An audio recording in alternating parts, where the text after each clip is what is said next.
बच्चों, आप आज पढ़ने वाले हैं भूरिश्रवा, जयद्रथ और आचार्य द्रोण का अंत। उधर अर्जुन सिंधुराज जयद्रथ के साथ युद्ध कर रहा था और उसका वध करने के मौके की तलाश में था।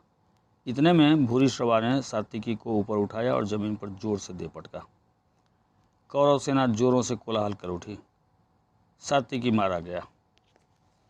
अर्जुन ने देखा कि मैदान में मृत से पड़े सात्विकी को भूरिश्रवा घसीट रहा है। यह देखकर अर्जुन भारी असमंजस में पड़ गया। उसे कुछ नहीं सूझा कि क्या किया जाए। वह श्री कृष्ण ने बोला, कृष्ण, भूरिश्रवा मुझसे लड़ नहीं रहा है, दूसरे के साथ लड़ने वाले पर कैसे बाण चलाऊं? अर्जुन इस प्रकार श्री कृष्ण से बातें कर ही रहा था कि इतने में जयद्रथ द्वारा छोड़े गए बाणों के समूह आकाश में छा गए। इस पर अर्जुन ने बातें करते करते ही जयद्रथ पर बाणों की बौछार जारी रखी। ज्यों ही अर्जुन ने सात्विकी की ओर मुड़कर देखा तो पाया कि सात्विकी जमीन पर पड़ा हुआ था और भूरिश्रवा उसके शरीर को एक पांव से दबाकर और दाहिने हाथ में तलवार लेकर उस पर वार करने को उद्यत ही था। यह देखकर अर्जुन से रहा न गया। उसने उसी क्षण भूरिश्रवा पर तान कर बाण चलाया। बाण लगते ही भूरिश्रवा का दाहिना हाथ कटकर तलवार समेत दूर जमीन पर जा गिरा। अपना हाथ कट जाने पर जब भूरिश्रवा ने कृष्ण की निंदा की तो अर्जुन बोला, वृद्ध भूरिश्रवा, तुमने मेरे प्रिय मित्र सात्विकी का वध करने की घोषणा की है, और वह भी उस समय जबकि वह घायल और अचेत सा होकर जमीन पर निशस्त्र पड़ा हुआ था। उस अवस्था में तुमने उसे तलवार को से मारना चाहा, जिसके हथियार टूट चुके थे, कवच नष्ट हो चुका था और जो इतना थका हुआ था कि जिसके लिए खड़ा रहना भी दूभर था। ऐसे मेरे कोमल बालक अभिमन्यु का वध होने पर तुम सभी लोगों ने विजयोत्सव मनाया था। तुम ही बताओ कि ऐसा करना किस धर्म के अनुसार उचित था? अर्जुन के इस प्रकार मुंहतोड़ जवाब देने पर भूरिश्रवा युद्ध के मैदान में शरों को फैलाकर और आसन जमा कर बैठ गया। उसने वहीं आमरण अनशन शुरू कर दिया। यह सब देखकर अर्जुन बोला, वीरों, तुम सब मेरी प्रतिज्ञा जानते हो। मेरे बाणों को की पहुँच तक अपने किसी भी मित्र या साथी का शत्रु के हाथों वध न होने देने का प्रण मैंने कर रखा है।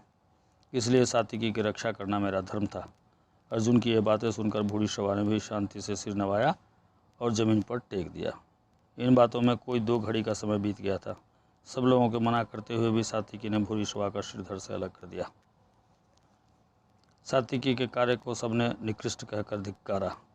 लड़ाई के मैदान में जिस ढंग से भूरिश्रवा का वध हुआ था उसे किसी ने भी उचित नहीं माना। कौरव सेना को तितर बितर करता हुआ अर्जुन जयद्रथ के पास आखिर पहुंच ही गया, परंतु जयद्रथ को भी कोई साधारण वीर नहीं था। वह सुविख्यात योद्धा था।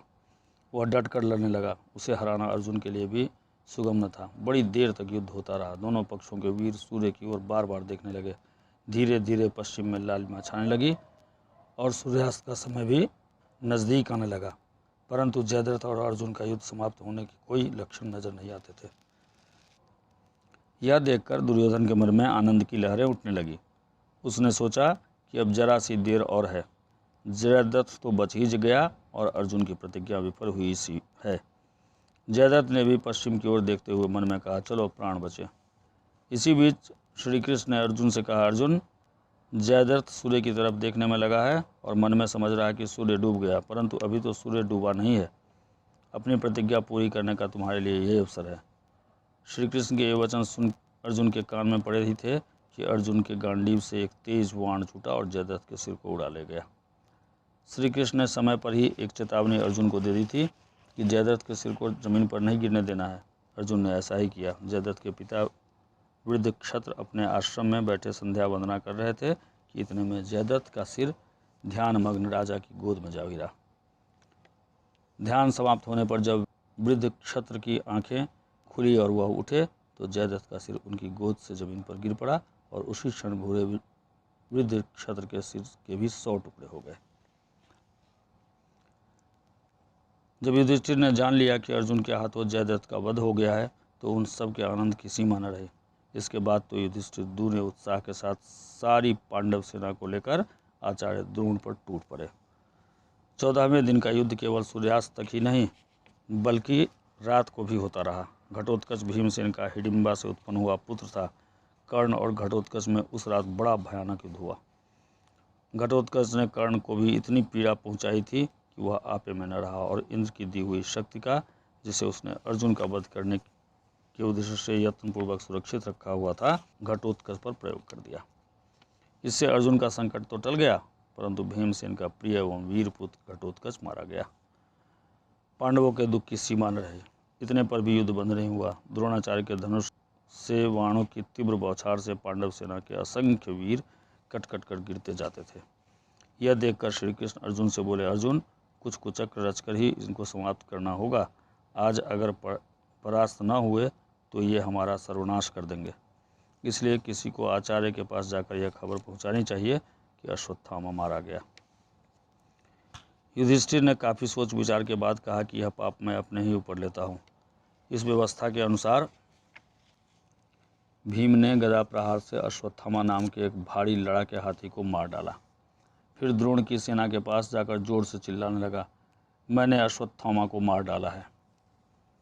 उधर युद्ध करते हुए द्रोणाचार्य ब्रह्मास्त्र का प्रयोग करना ही चाहते थे कि उन्होंने सुना कि उनका पुत्र अश्वत्थामा मारा गया। वह विचलित हो गए, साथ ही उन्हें इस बात की सच्चाई पर भी शक हुआ। उन्होंने युधिष्ठिर से पूछा, आचार्य द्रोण को विश्वास था कि युधिष्ठिर झूठ नहीं बोलेंगे। युधिष्ठिर असत्य बोलते हुए डरे, पर विजय प्राप्त करने की लालसा में किसी तरह जी कड़ा करके जोर से बोले, हाँ, अश्वत्थामा मारा गया। परंतु यह कहते कहते अंत में धीमे स्वर में भी कह दिया कि मनुष्य नहीं, हाथी। इसके साथ ही भीम तथा अन्य पांडवों ने जोरों का शंखनाद और सिंहनाद किया, जिससे युधिष्ठिर के अंतिम वचन पर उस शोर में लुप्त हो गए। युधिष्ठिर के मुंह से यह सुनते ही चारों ओर हाहाकार मच गया, और इसी हाहाकार के बीच धृष्टद्युम्न ने ध्यानमग्न आचार्य की गर्दन पर खड्ग से जोर का वार किया। आचार्य द्रोण का सिर तत्काल ही धड़ से अलग होकर गिर पड़ा। ठीक है, और आचार्य द्रोण भी मारे गए धृष्टद्युम्न के हाथ। ठीक है बच्चों।